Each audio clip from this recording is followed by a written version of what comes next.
আল্লাহ ভুল করছি, আল্লাহ মাফ করে দাও, ক্ষমা করো। আমি ক্ষমা চাইতেছি, কিন্তু আমি ক্ষমা করি না আরেকজনকে। তুমি ক্ষমা করো না, তুমি ক্ষমা চাও কোন সাহসে? মুসনাদে আহমদ ইবনে হাম্বলের হাদিস, চমৎকার একটা ঘটনা। কানগুলো খরগোশের কানের মতো খাড়া করে শোনেন। আল্লাহ রাসূল সাল্লাল্লাহু আলাইহি ওয়াসাল্লাম কোন একটা মজলিসে একজন আনসারী সাহাবীর ব্যাপারে ঘোষণা দিল, বলল এখন যে সাহাবী এসে বসবে সে সাহাবী জান্নাতি। আনসারী সাহাবী এসে বসলো, সবাই তো অবাক, আমাদের কারো ব্যাপারে বিশ্বনবী এই কথা বলল না, এই আনসারী সাহাবী জান্নাতি। আবার কয়েকদিন পরে আরেকটা মজলিসে বিশ্বনবী আবার ঘোষণা দিলেন, এই মুহূর্তে এমন একজন সাহাবী এসে এইখানে বসবে, এই সাহাবীটা জান্নাতি। সবাই খেয়াল করে দেখলো, আগের মজলিসে যেই লোকটাকে বিশ্বনবী জান্নাতি বলে ঘোষণা দিয়েছে, আজকেও ওই সাহাবী এসে ওই জায়গায় বসেছে। তৃতীয় দিন আবার বিশ্বনবী বললেন, এখন একজন সাহাবী এখানে এসে বসবে, সে জান্নাতি। সবাই খেয়াল করে দেখলো, ওই সাহাবীটাই আবার এসে বসেছে। সবাই অবাক, কি আজীব, কি আছে এই সাহাবীর মধ্যে, যে সাহাবীর ব্যাপারে খুদ বিশ্বনবী তিনবার ঘোষণা দিলেন যে সে জান্নাতি। সবচেয়ে বেশি অবাক হয়েছিলেন সাইয়েদনা আব্দুল্লাহ ইবনে আমর ইবনে আস। মনে মনে ভাবলেন, এটা তো চারটেখানে কোনো কথা না, বিশ্বনবীর অ্যানাউন্সমেন্ট। দুনিয়ার বুকে বিশ্বনবী তিনবার এই আনসারী সাহাবীকে জান্নাতি বলে ঘোষণা দিয়েছে, নিশ্চয়ই এই সাহাবীর এমন বিশেষ কোন আমল আছে, এমন বিশেষত্ব আছে যেটা আমাদের মধ্যে নাই। যেমন করেই হোক এই সাহাবীর ভেতরের সব খবর আমার জানতে হবে। সাইয়েদনা আব্দুল্লাহ ইবনে আমর ইবনে আস একবার পরিকল্পনা করে ওই সাহাবীর বাড়িতে চলে গেলেন, যে বললেন, ভাই আমার আব্বার সাথে কয়েকদিন ধরে ঝগড়া, আমার ঘরে থাকতে মন চাচ্ছে না, তোমার বাসায় মেহমান হয়ে এসেছি, যদি তুমি অনুমতি দাও তোমার বাড়িতে 3 দিন মেহমান হয়ে আমি থাকতে চাই। কয়দিন? শুনতেছেন? বুঝতেছেন? কষ্ট হচ্ছে না তো?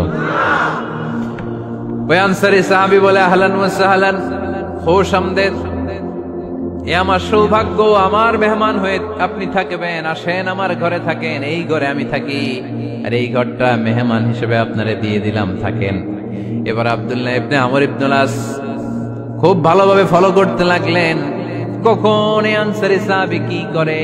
1 দিন 2 দিন 3 দিন পর্যন্ত ফলো করার পরে সাইয়েদনা আব্দুল্লাহ ইবনে আমর ইবনে আস এমন কোন বিশেষ আমল এই সাহাবীর মধ্যে খুঁজে পায় নাই। 3 দিন গভীরভাবে পর্যবেক্ষণ, অবজারভেশনের পরে বিশেষ কোনো আমল ওনার চোখে পড়ে নাই। এবার 3 দিন পরে তো চলে যাবার পালা, ঠিক কিনা?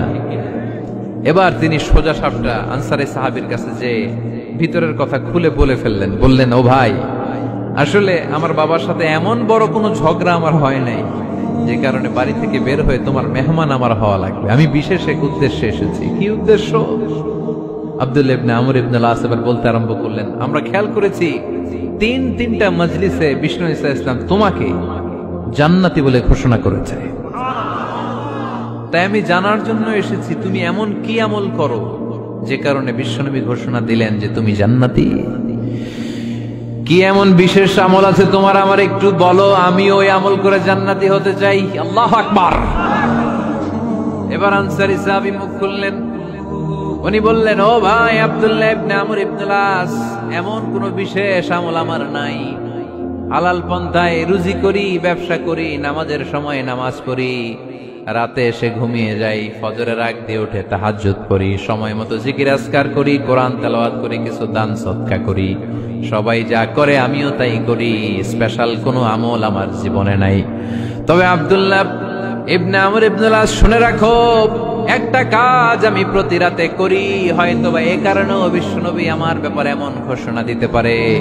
আব্দুল্লাহ বললেন, ও আনসারী সাহাবী, কি কাজ তুমি করো? এবার আনসারী সাহাবী বলতে লাগলেন, প্রতি রাতে যখন আমি আমার বিছানায় ঘুমোতে যাই, আমি কারো ব্যাপারে কোনো রাগ, কোনো হিংসা, কোনো ক্ষোভ অন্তরে নিয়ে ঘুমাতে যাই না। ওই দিন যার সাথে যা হয়েছে সবাই রে মাফ করে দিয়ে মিটমাট করে একটা প্রশান্ত অন্তর নিয়ে আমি বিছানায় ঘুমাতে যাই। ওই দিনে কেউ আমার গালি দিছে, কেউ আমার বকা দিছে, কেউ আমার বিরুদ্ধে মিছিল করছে, উল্টা পাল্টা যে যাই করুক না কেন, আমি কিচ্ছু মনে রাখি না। আবি ইলা ফিরাশি, আমি এমন ভাবে আমার বিছানায় যাই, ওয়ালাইসা ফি কলবি হিকদুন আলা আহাদ, এমন অবস্থায় আমি শুয়ে পড়ি যে আমার হৃদয়ে কারো ব্যাপারে আমার হৃদয়ে কোনো ক্ষোভ নাই, কোনো হিংসা নাই, কোনো অহংকার নাই, সব রাগ ক্ষোভ ভুলে গিয়ে সবাইকে ক্ষমা করে দিয়ে আমি বিছানায় ঘুমাতে যাই। এজন্য বিশ্বনবী এই সাহাবীকে তিনটা মজলিসের ভরা মজলিসের মধ্যে জান্নাতি বলে ঘোষণা করেছে।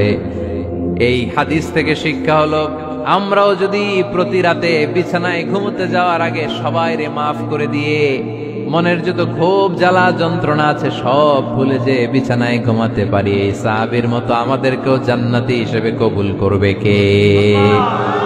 পারবেন আজকে থেকে? বিছানায় যাওয়ার আগে কি করবেন? আজকে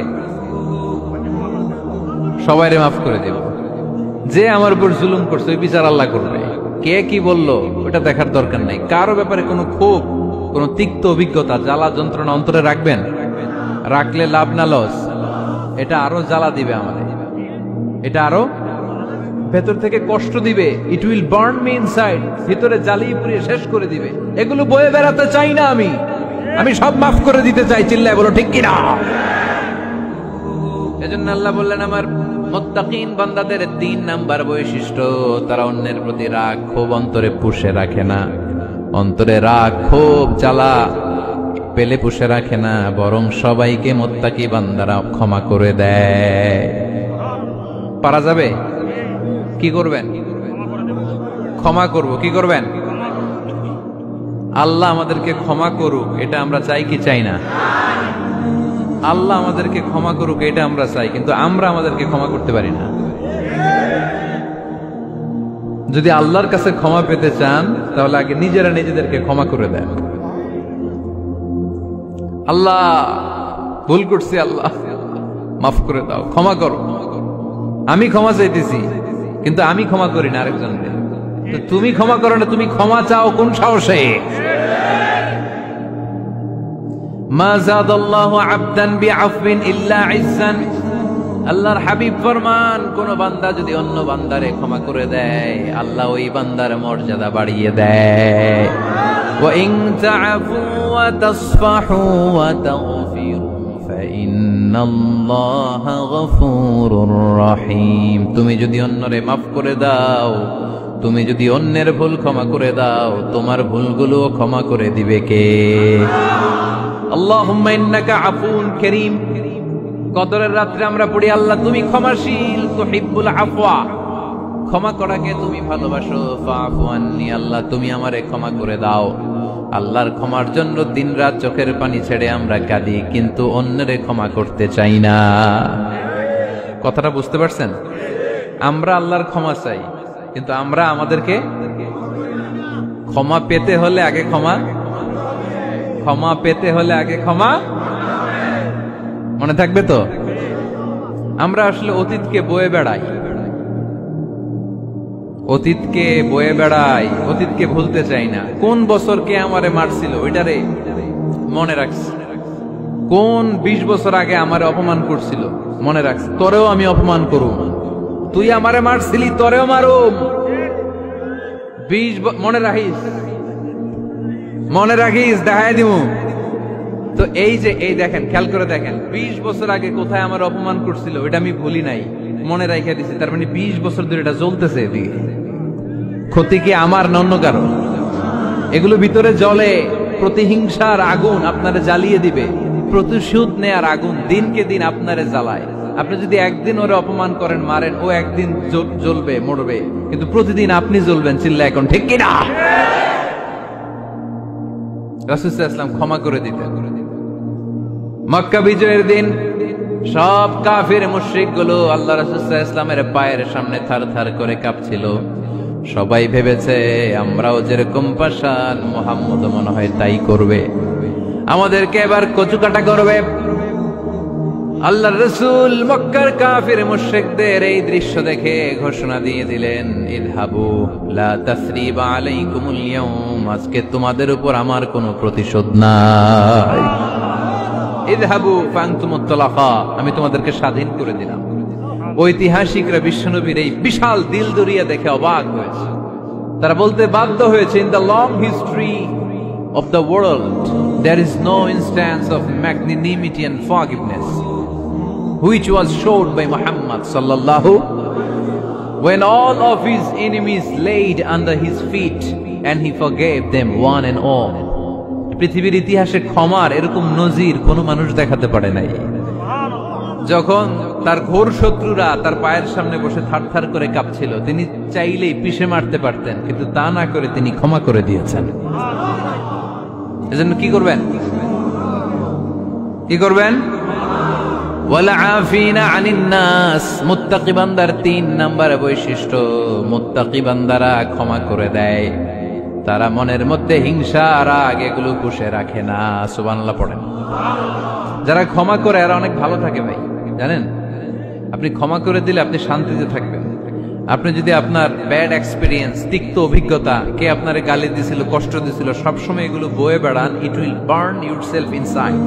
এগুলো আপনার ভিতরে জ্বালায় পুরো ছারখার করে দিবে। আর যদি ভুলে যান, জায়গায় মাফ করে দেন, তাহলে শোধবোধ সব শেষ। আমি আছি শান্তিতে, ঠিক কি না? আমরা শান্তি চাই কি চাই না? আমরা অতীতের এই কষ্ট বুকে নিয়ে আর চলতে চাই? সমাধান একটাই, ক্ষমা করে দেন।